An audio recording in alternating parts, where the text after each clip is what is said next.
Hey, it's your good friend James Knight here. Hey, everybody. A lot of people are asking me about advertising and retargeting on Facebook. And so I figure, hey, you know what? That's a great way to do this because if you're anybody like me, if you can find ways to do advertising for free, you're way ahead of the game. And I found one gentleman that's doing relatively good. How well is he doing? Well, he's making, let me just show everybody how well he's doing. And this got me looking at, I wanted to learn a little bit more how he's doing it. So let's show how he's doing. So he's making around 567 and profit. I'm always looking at profit, not over here on a day. He's making 382, 484, 207. And he seems like he's making money on a continuous basis, all with free traffic and on Facebook. And I wanted to learn a little bit more of what he's doing and bring this to the audience. So, all right, welcome to the show, Pallab. James, thank you for having me over here. Fantastic. So I was going to ask you, now you're advertising or you're promoting these products on Facebook. What? So is this easy to do, or how long does it take to do? Yes, absolutely. In fact, when I first opportunity this particular traffic technique, even I thought that can a tech challenge person like me do it.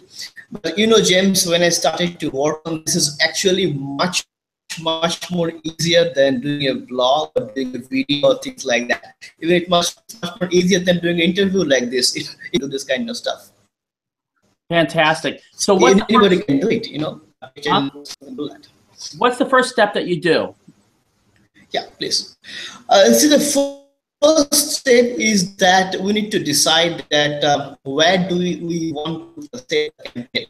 What I mean that with code, you have to first decide that where do you want the traffic to be, like any other campaign over there. So first step is to create your squeeze page or your cap where you capture those leads or those email IDs of your visitors. That's your step number one.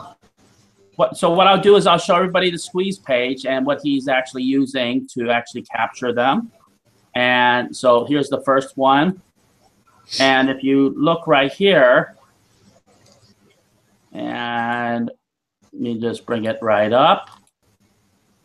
And let me just bring it up one more time. Let me say.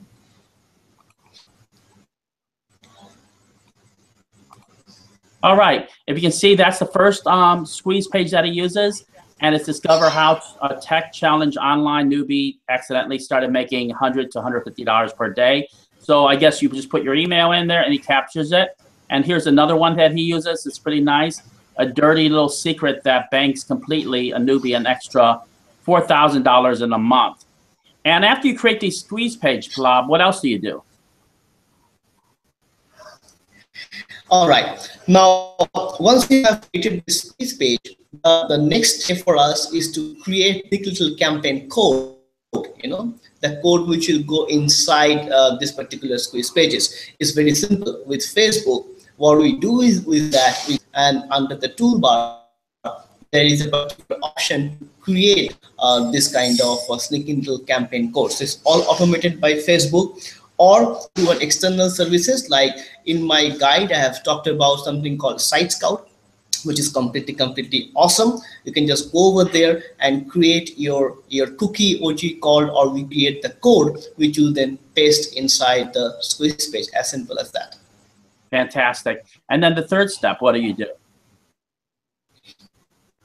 All right. In the third step, after you have created the particular code, which means that with the traffic to follow all your visitors all across the web, be it Facebook, be it YouTube, be it Google, any network in the world, you can follow your like a spy all across the web. You know. So once you are done with that, we have code, because guess what?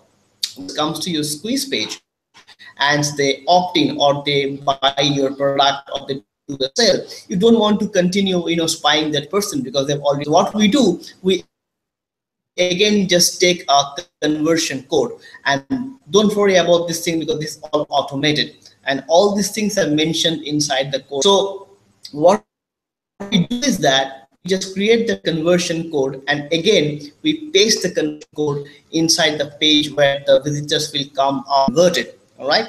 For example, if you are targeting someone for a lead, like if you're promoting a CPA campaign, you can put it into a sales page. If you are targeting for a sale, you can put this conversion code into OTO1 or into a checkout page. So by that way, you don't waste that they've already purchased the products. So that's what we do. We just simply click over there, pick up the conversion code, and paste have our visitors after they've already converted. Fantastic. So, and then the last step, just the easy last step, what would they do? Yeah, the last step is absolutely the easiest, because in the last step we set up the campaign. All right. In what we do, the banner or the exact advertisement, I'm sure, which you have seen in Facebook or all these networks across the world, you create a banner. It probably takes you $5 in 5 hours or $10 if you go $10, 10, and set up. We want the traffic to come from like US, Canada, Australia. Select your countries, select your campaign running for you as soon as that, and they will add this. I gotcha. So, folks, if you want to learn about Facebook retargeting, it goes live on Monday, and all you have to do is click the link right at the bottom. All right, everybody, 2 thumbs up to this course, and you guys have a great day. Thank you, everybody.